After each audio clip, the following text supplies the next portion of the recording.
हम online churches ले रहे हैं, बट मैं कहना चाहता हूं कि we are blessed from Punjab. Punjab में अभी तक ऐसा कुछ भी नहीं हुआ, एंड मेरी प्रार्थना है कि दिल्ली में भी ये समाप्त हो और जल्दी से लॉकडाउन खत्म हो और कंटिन्यू चर्चेस चल सकें। ज्यादा बातें ना करते हुए, मेरा इंट्रोडक्शन मोस्टली लोगों को पता है और मोस्टली लोग मुझे जानते हैं, जल्दी से वचन के बीच में चलते हैं।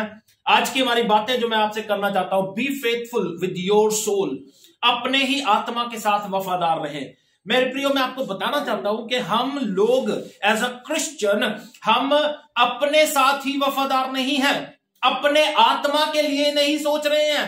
हम लोग एक वचन के बीच में गौर करते हैं, मरकुस रचित सुसमाचार उसका 8 अध्याय 34 वचन से लेकर 38 वचन तक मैं आपके सामने पढ़ रहा हूं, ध्यान से सुनिएगा।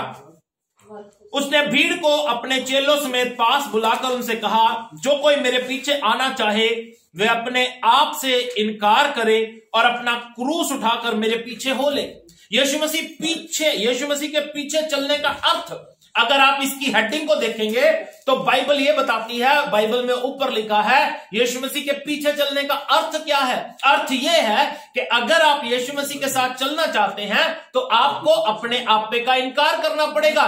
मेरी बात ध्यान से सुनिएगा, जो अपने आपे का इनकार कर रहा है वो ही इंसान अपने लिए सोच रहा है, अपने आत्मा के लिए सोच रहा है, अपने आप का इनकार। आगे क्या कहते हैं प्रभु यीशु मसीह, क्योंकि जो कोई अपना प्राण बचाना चाहे वह उसे खोएगा, पर जो कोई मेरे और सुसमाचार के लिए अपना प्राण खोएगा वह उसे बचाएगा। और अगर आप इस प्राण शब्द को इंग्लिश में देखेंगे तो वहां पे लिखा है सोल। सोल का मतलब होता है आत्मा। You need to think about your soul, you need to faithful with your soul. अपने आत्मा के साथ वफादार रहे मेरे प्रियो। क्या कहते हैं आगे बाइबल में, यदि मनुष्य सारे जगत को प्राप्त करे और अपने प्राण की हानि उठाए तो उसे क्या लाभ होगा। ये बात मेरे आत्मा में लगी, इसलिए यह टॉपिक परमेश्वर ने मुझे दिया। Be faithful with your spirit, be faithful with your soul. क्या लिखा है, मनुष्य सारे जगत को प्राप्त करे, उसे सब कुछ मिल गया, धन दौलत घर परिवार अच्छा बस गया, बच्चे से अच्छे बस गए, शादियां हो गई उनकी, लेकिन सारी दुनिया को प्राप्त कर लिया, लेकिन अपने प्राण का, अपने सोल का नुकसान उठाया, एंड में नाश हो गया, एंड में नरक में चला गया, तो क्या फायदा होगा। यीशु जो है हमारे आत्मा के लिए फिक्र करते हैं, यीशु हमारे आत्मा के लिए सोचते हैं, और हमें चाहिए कि हम भी अपने आत्मा के लिए सोचें।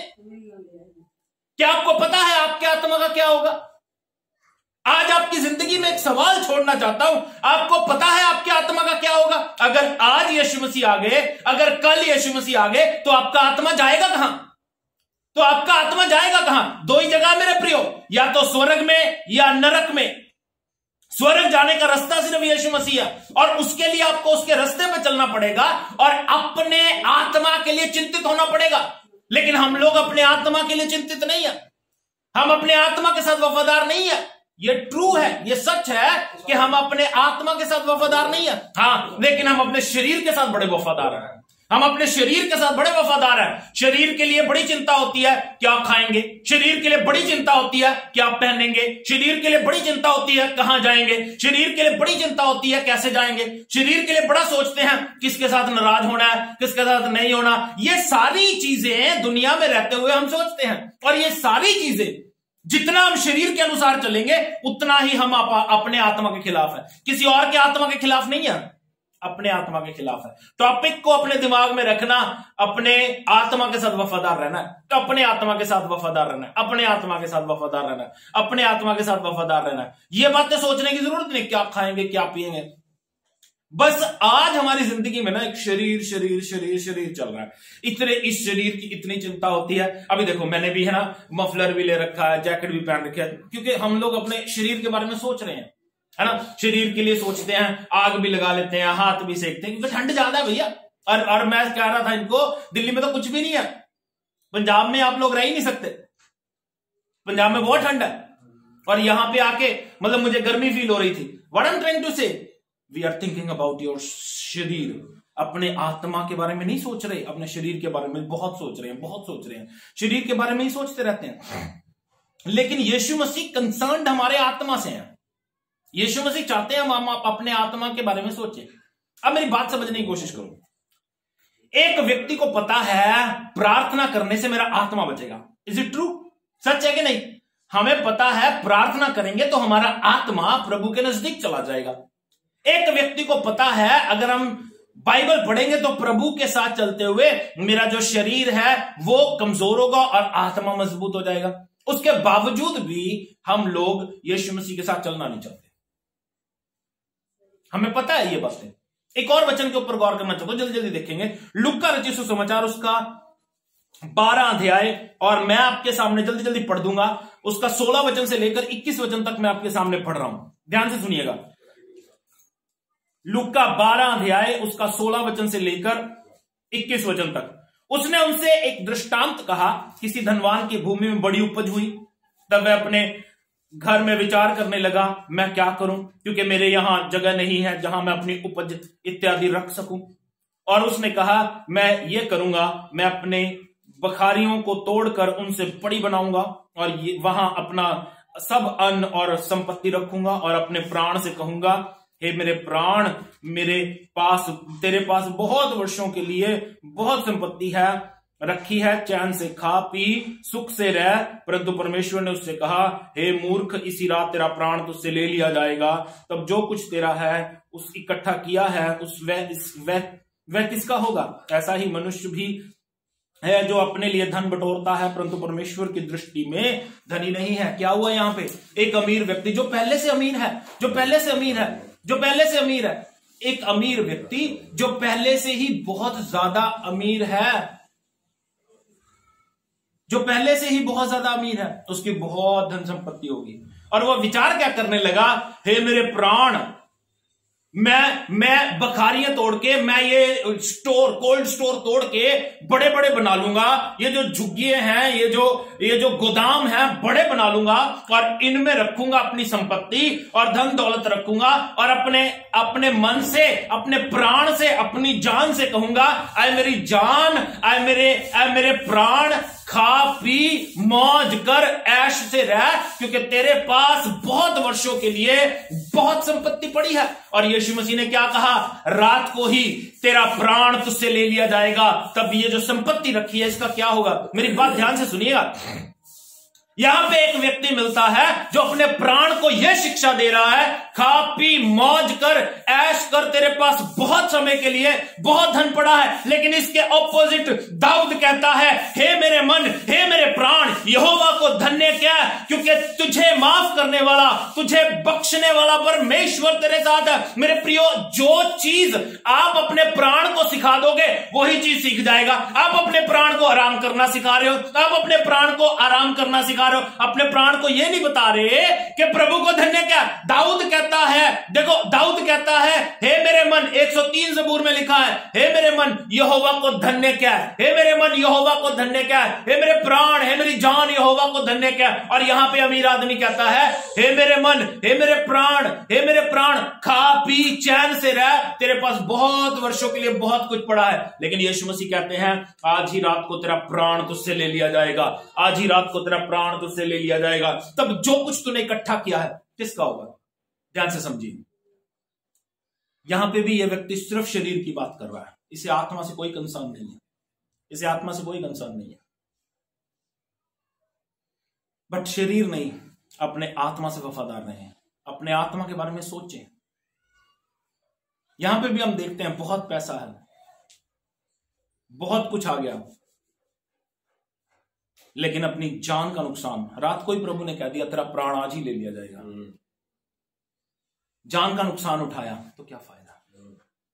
आज आपको भी जरूरत है देखने की कि कहीं आप अपनी जान से नुकसान तो नहीं उठा रहे, आपको कोई लाभ हो रहा है कि नहीं हो रहा, जो आप अपनी जिंदगी में कर रहे हो इससे कुछ मिल रहा है कि नहीं मिल रहा।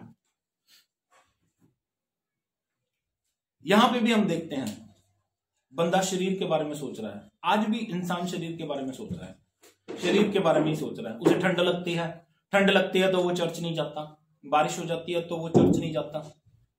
उसे पता है चर्च जाने से सब ठीक हो जाएगा, हमें पता है चर्च जाने से सब ठीक हो जाएगा, सब बढ़िया हो जाएगा। मैं लोगों को देखता हूं, मेरी बातें ध्यान से सुनिएगा। हम लोग मसीह होने के नाते ना, हम लोग बड़े कमजोर हैं, हम लोग बड़े कमजोर है। अगर हम पिछली जिंदगी में देखें ना, जब हम यीशु मसीह के पास नहीं थे, मैं बातें करता हूं, देखो इंसान इस दुनिया में रह रहा है, ध्यान से समझना। हमारे मुस्लिम भाइयों को देखो 5 बार दिन में नमाज पढ़ते हैं। हमारे जो सिख भाई हैं, अगर आप देखोगे तो सुबह 4 बजे उनका जो है गुरुद्वारा शुरू हो जाता है। And every day, be careful, ध्यान से सुनिएगा, एवरी डे, हर रोज होता है। मुस्लिम भाई रात को 3 बजे पहली नमाज पढ़ लेता है। हिंदू लोग 7 बजे, 6:30 बजे, जब भी, एवरी डे वो लोग गुरुद्वारे मंदिर जाते हैं। लेकिन क्रिश्चियंस को देखो 10 बजे तक सोते रहते हैं। और यही लोग हम ही लोग, जब हम यीशु मसीह के पास नहीं थे तब हम भी दुनिया में बड़े वफादार थे। लेकिन जैसे ही यीशु के पास आ गए, हमें आत्मा के बारे में सोचना बंद करवा दिया शैतान ने। शरीर के बारे में सोच रहा है, पैसा, धन दौलत कमा ले, सब कुछ मिलेगा, सब कुछ दुनिया में मिल रहा है। लेकिन अगर हम अपने आत्मा को खो रहे हैं, अपने आत्मा का नाश कर रहे हैं, कोई फायदा नहीं, कुछ नहीं मिलेगा, एंड में नरक में चलेंगे। अगर आप अपने आत्मा के साथ फेथफुल होना चाहते हैं तो शरीर के बारे में सोचना बंद करना पड़ेगा। एक ही चीज पे मन लगेगा ना, एक ही चीज पे मन लगेगा। इसीलिए यीशु मसीह ने वचन में कहा, कोई भी व्यक्ति 2 स्वामियों की सेवा नहीं कर सकता। धन और परमेश्वर दोनों की इकट्ठे सेवा नहीं हो सकती। और किसी भी चीज को, इंसान जो है एक ही चीज पे कंसंट्रेट करेगा। दुनिया में आप रहते हो, काम पे जाते हो, एक ही जॉब पे जाओगे कि ये दिल करता। मैं अपने लोगों को ना इसी तरह बताता हूं, मैं आपको बताता हूं। इसीलिए मैं आपसे कहना चाहता हूं, आज आप सब ऑनलाइन भी हैं जो, be faithful with your soul. अरे भैया, अपने आत्मा के साथ वफादार होना है, अपने आत्मा के लिए सोचना, मेरे आत्मा के लिए नहीं सोचना, अपने आत्मा के लिए सोचना है। अगर आप अपने आत्मा से वफादार हैं, अब आप देखिए, अगर हमें पता है प्रेयर करेंगे तो हमारा आत्मा बचेगा, लेकिन हम फिर भी अपने आत्मा के साथ वफादार नहीं है, क्योंकि हम लोग शरीर के बारे में सोच रहे हैं। क्योंकि शरीर कहता है प्रेयर छोड़, थक गया है, सो जा, है ना। अब हमें पता है, अगर हमें पता है कि अगर हम वचन पढ़ेंगे तो हमारा आत्मा बचेगा, लेकिन फिर भी हमें शैतान बाइबल नहीं उठाने देता। हम शनिवार इतवार को बाइबल उठाते हैं और उस पर से मिट्टी झाड़ के चर्च में बैठ जाते हैं। हमें पता है चर्च जाएंगे तो हमारा आत्मा बचेगा, लेकिन हम फिर भी नहीं जाना चाहते, क्योंकि हम लोग अपने शरीर के साथ वफादार हैं, आत्मा के साथ वफादार नहीं है। हमें पता है अगर हम आज्ञाकारी रहेंगे तो हमारा आत्मा बचेगा, लेकिन हम फिर भी प्रभु के साथ चलना नहीं चाहते, अपने आत्मा को बचाना नहीं चाहते। लेकिन हमें परमेश्वर ये एक्सपेक्ट करता है कि हम अपने आत्मा के साथ वफादार रहें। Think about your soul. आपको नाश ना होना पड़े, आपको नाश ना होना पड़े, आपका आत्मा कहीं नाश ना हो जाए। शरीर के बारे में सोचना बंद कर दो। सारी जिंदगी सोते ही रहे हैं, सारी जिंदगी सोते रहे हैं। और आज अगर आप साइंटिफिक वे से देखोगे तो 4 घंटे की नींद बहुत है। कितनी? 4 घंटे की नींद बहुत है। अगर 4 घंटे आप सो लिए हो तो वो आपके दिन के 20 घंटे जीने के लिए बहुत है। अब लेकिन हम फिर भी सोचते हैं, बाइबल में भी लिखा है ना, 2 घड़ी और सो लेना, है ना, फिर तेरा कंगालपन, चोर की नाई तुझ पे आ जाएगा। हम कहते हैं ना 5 मिनट में उठ रहा हूं। ये जो 5 मिनट है ना, ये 5 घंटे में बदल जाते हैं। अभी उठा, ये रजाई छोड़ने को दिल नहीं करता, ठंड बहुत है। लेकिन एक बात समझना मेरी, जब आप उठ गए ना रजाई में से, फिर आपको रजाई में घुसने को दिल नहीं करेगा। लेकिन हम लोग शरीर के बारे में बहुत सोचते हैं, ओ नहीं बहुत ठंड है। अगर ये सोचते रहोगे तो आप कुछ भी नहीं अपनी जिंदगी में कर सकते। अच्छा आज तो ठंड है, आज कल बहाना होएगा गर्मी है, ऐसा ही चलता रहेगा, ठंड गर्मी। अब तीसरा मौसम तो कोई आएगा नहीं, है ना। तीसरा मौसम तो कोई, ठंड है या गर्मी है, अब बीच वाला कोई मौसम है नहीं। ये तो वो शराबी वाला हाल हो गया। कहते भाई तू दारू पीना है, कहना हाँ जी, बस 2 सीजन में पीता हूं, एक जिस दिन बारिश हो रही हो, दूसरा जिस दिन ना हो रही हो। बस 2 दिन पीता हूं दारू में। तो वही चीज है, मैं तो या ठंड में जाऊंगा या चर्च, या गर्मी में जाऊंगा। ये बहानेबाजी तो चलती रहेगी। ये वो लोग करते हैं जिनके पास सिर्फ और शरीर के बारे में सोचते हैं। जो आत्मा के बारे में सोचेंगे, they don't have any excuse, उनके पास कोई बहाना नहीं है, उनके पास कोई बहाना नहीं है।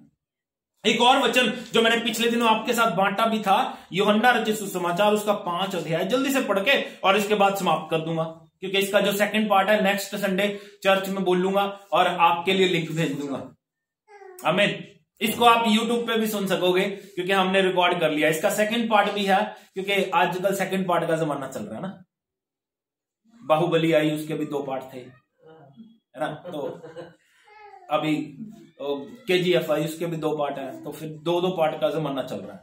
तो फिर जो हमारा जो वचन होगा उसमें भी इम्पैक्ट पड़ेगा जब हम सेकंड पार्ट की बात करेंगे। आमीन। क्या कहती है बाइबल? यूहन्ना रचित सुसमाचार उसका 5 अध्याय, पिछले दिनों हमने ऑनलाइन होके इस पे कुछ बातें की थी। उसका 39 वर्ष से 43 वर्ष तक मैं आपके सामने पढ़ने लगा हूं, 39 वचन से 43 वचन तक। तुम पवित्र शास्त्र में ढूंढते हो क्योंकि समझते हो कि उसमें अनंत जीवन तुम्हें मिलता है, और यह वही है जो मेरी गवाही देता है।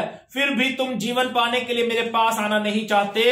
मैं मनुष्यों से आदर नहीं चाहता, परंतु मैं तुम्हें जानता हूं कि तुम में परमेश्वर का प्रेम नहीं है। मेरे प्रियो, आज ये सवाल आपके पास छोड़ के जाऊंगा। प्रभु यीशु मसीह ने कहा तुम में परमेश्वर का प्रेम नहीं है। किनसे बात कर रहे हैं परमेश्वर? उनसे जो सिर्फ और सिर्फ शरीर की बातें करते हैं। आज हमें पता है बाइबल में ही अनंत जीवन है। आज हमें पता है यीशु ही हमें अनंत जीवन दे सकता है। आज हमें पता है अगर हम यीशु से प्रार्थना करेंगे तो हमारा जीवन बदल जाएगा। उसके बावजूद हम प्रेयर नहीं कर रहे हैं, उसके बावजूद हम चर्च नहीं आ रहे हैं। हमें पता है टाइथ देंगे तो हम अमीर बनेंगे, प्रभु के राज्य के लिए बीजेंगे तो हम। अभी हम ऑनलाइन सुन रहे थे, भाई सोनू ने कुछ प्रॉमिस किया कि अगर मैं प्रमोट हो जाता हूं, ऑलवेज रिमेंबर, अभी ध्यान से सुनिएगा, वो भाई क्या थे सोनू जी? कहां है सोनू जी? पास्टर अश्विनी क्या थे सोनू जी? एक छोटे 4th क्लास थे, जमादार स्वीपर, है ना। 4th क्लास थे। हाँ जी, जय मसीह की। 4th क्लास थे, है ना। तो भाई ने प्रॉमिस किया कि अगर मैं प्रमोट हो जाता हूं, always remember, promotion always comes from God.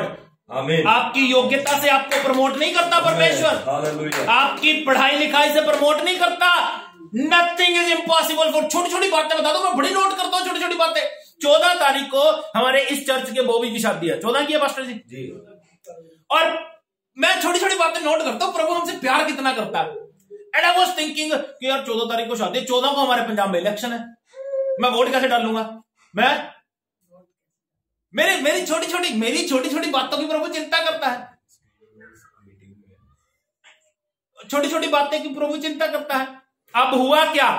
प्रभु ने मेरी उस छोटी सी सोच को कितना सीरियस लिया। पता है क्या किया प्रभु ने? हमारे पंजाब की डेट ही चेंज कर दी। 20 तारीख को इलेक्शन।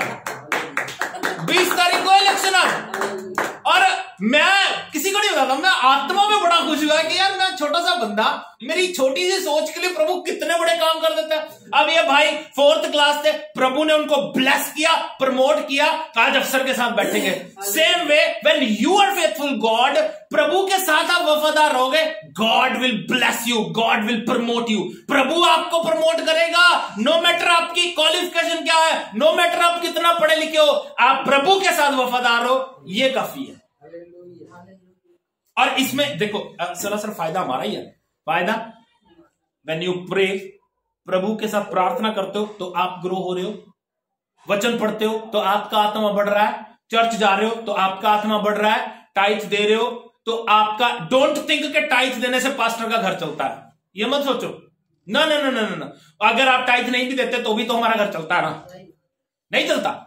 हमारा घर तब भी चलता है। प्रभु हमें भूखा थोड़ी रोने देता, रहना ही देता भूखा। तो टाइथ जब आप दोगे तो ब्लेस आप होगे, प्रभु आपको ब्लेस करेगा, प्रभु आपको रिच बनाएगा। तो ये सारी चीजें जब हमें पता है हमारे आत्मा के बारे में सोचने के लिए, तो हम अपने आत्मा के बारे में सोचते क्यों नहीं है? कारण ये है कि हम अपने आत्मा के बारे में सोचना ही नहीं चाहते। और आज प्रभु हमसे ये सवाल कर रहा है, क्या ये सवाल कि मैं तुम्हें जानता हूं, तुम में परमेश्वर का प्रेम है नहीं। कहीं ये बात हमारे लिए तो नहीं है? बातों में नहीं, परमेश्वर का राज्य बातों में नहीं है, सामर्थ्य में है। परमेश्वर का राज्य सामर्थ्य में है। इसलिए हम अपने आत्मा के साथ वफादार हो जाएं, हम अपने आत्मा के साथ वफादार हो जाएं। आज हम मसीह में जानते हैं ना, प्रभु को जानते हैं, हमें पता है, हम लोग प्रेयर कर रहे हैं, हम लोग बाइबल पढ़ रहे हैं, स्टिल हम लोग प्रभु के नजदीक नहीं। हम लोगों को दुख होता है, मैं आपको बताता हूं। आप लोग देखते हो ना, हम लोग कितने मसीही ऑनलाइन हैं, कितने मसीही ऑनलाइन हैं। हम लोग देख रहे हैं एक चीज के लिए हम 10 साल से तरस रहे हैं। हम लोग एक चीज को 10 साल से मांग रहे हैं पास्टर जी, 10 साल से मांग रहे हैं हम एक चीज को, लेकिन हमें मिल नहीं रही। एक बंदा जिसको 3 दिन हुए यीशु मसीह में आए हुए, वो 3 दिन में ही प्रभु से बरकत ले गया। इसके पीछे कारण क्या है?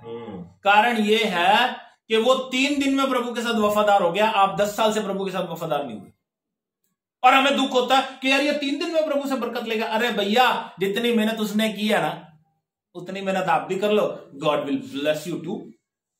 प्रभु आपको भी आशीष कर देगा, प्रभु आपको भी ब्लेस कर देगा, प्रभु आपको भी प्रमोट कर देगा। कई सालों से प्रमोशन का इंतजार कर रहे हैं, प्रार्थना। कल भी मैं किसी से बात कर रहा था, बात नहीं, नाम नहीं बताऊंगा, है ना, ऑनलाइन शायद भाई बैठा भी हो। कल भी मैं किसी भाई से बात कर रहा था, मैंने कहा भैया कितनी देर प्रेयर करते हो? कहते जी आधा घंटा। कितनी देर? काम क्या करते हो? कुछ भी नहीं। आधा घंटा प्रेयर, 23.5 घंटे फ्री रह गए। कितने? उसमें क्या करते हो? उसमें क्या करते हो? देन वो बंदा कहता आज से मैं 5 घंटे प्रार्थना करनी शुरू कर दूंगा। मेरी बात को समझने की कोशिश करो। हम करते कुछ नहीं, फिर भी बिजी हैं, फिर भी साढ़े पंजाबी से कहते हैं वेला बिजी, वेला बिजी। जो कुछ नहीं कर रहा वो भी बिजी है। प्रार्थना के लिए टाइम नहीं मिल रहा। 24 घंटे है प्रार्थना के लिए, बंदे के पास टाइम नहीं है। रोटी खाने के लिए टाइम है, चर्च जाने के लिए टाइम नहीं है, टॉयलेट में आधा घंटा बैठने के लिए टाइम है, फोन लेके बैठा रहेगा, टाइम गेम खेलता रहेगा। तो उन चीजों के लिए टाइम है, रोटी खाने के लिए आधा पौना घंटा है, लेकिन प्रार्थना के लिए, बाइबल के लिए टाइम नहीं है। ये वो लोग हैं जो अपने आत्मा के साथ, अरे भैया किसी के आत्मा के साथ नहीं, अपने आत्मा के साथ वफादार होना है। जब आप प्रेयर करोगे, आपका अपना आत्मा बचेगा, तब आपको प्रभु कहेगा हा हा हा हा, तूने तो अपना आत्मा बचा लिया बेटा। लेकिन अगर नहीं तो प्रभु एंड में आपसे यही कहेगा तुझ में प्रभु का प्यार नहीं है। एंड में कहेगा प्रभु तुझ में प्रभु का प्यार नहीं है बेटा, और तूने दुनिया हासिल तो कर ली, सब कुछ तो तुझे मिल गया, सब कुछ तूने हासिल कर लिया, लेकिन अपने प्राण का नुकसान उठा लिया। क्या फायदा? अब बता फायदा क्या हुआ? फिर हमारे पास कोई जवाब नहीं होगा। क्या फायदा हुआ? क्या फायदा हुआ? इतनी मेहनत की, ये धन दौलत पैसा शोहरत साथ में थोड़ी जाएंगे। इतनी मेहनत किसके लिए कर रहे हैं? शरीर के लिए। अब शरीर के लिए कितना सोचता है बंदा? देखो 25-30 साल तो बंदे को पढ़ाई लिखाई में लग जाते हैं, ऐसे ही है ना। 25-30 साल बंदा पढ़ाई लिखाई में लगा देता है, उसके बाद उसकी शादी हो जाती है ना। शादी कर देते हैं उसकी, 5-7 साल में बच्चे बुच्चे हो जाते हैं, है ना। और 40 साल के बच्चे, 40 साल के बाद बंदा थोड़ा चलने फिरने में तंग होने लग जाता है। 45 साल का बुढ़ा हो जाता है, उसके बाद 60 साल का होकर मर जाता है। 60 साल की जिंदगी के लिए अब जिया कितने दिन पता? वो कितने दिन जिया? सिर्फ 15 साल। 45 साल की उम्र में बुढ़ा हो गया, जिया कितने साल? 15 साल। 15 साल के लिए मेहनत कितने साल की? 45 साल। लेकिन आत्मा कभी मरता नहीं। आत्मा के लिए कितनी मेहनत कर रहा है? 0। कितनी प्रेयर कर रहा है? 0। कितनी बाइबल पढ़ रहा है? 0। कितना टाइथ दे रहा है? 0। नथिंग। और नथिंग करने के बाद हम सोचते हैं हमें मिले समथिंग। कुछ भी नहीं मिलेगा। जब कुछ करोगे तब कुछ मिलेगा, जब कुछ नहीं करोगे तो कुछ नहीं मिलेगा। इसलिए be faithful with your soul. अपने आत्मा के साथ, अपने सोल के साथ, अपने आत्मा के साथ वफादार रहो। किसी और के साथ वफादार रहने की जरूरत नहीं है। प्रभु आपको आशीष दे। आइए हम अपने सरों को झुकाएं, ध्यान को परमेश्वर की ओर लगाएं, और मैं चाहता हूं कि हम अपने आत्मा के साथ वफादार हों। नेक्स्ट वीक मैं आपको बताऊंगा आप अपने आत्मा के साथ वफादार कैसे हो सकते हैं। नेक्स्ट वीक मैं आपसे बातें करूंगा कि आप अपने आत्मा के साथ वफादार कैसे हो सकते हैं। नेक्स्ट वीक मैं आपसे बात करूंगा। प्रभु आपको आशीष दे। जय मसीह की।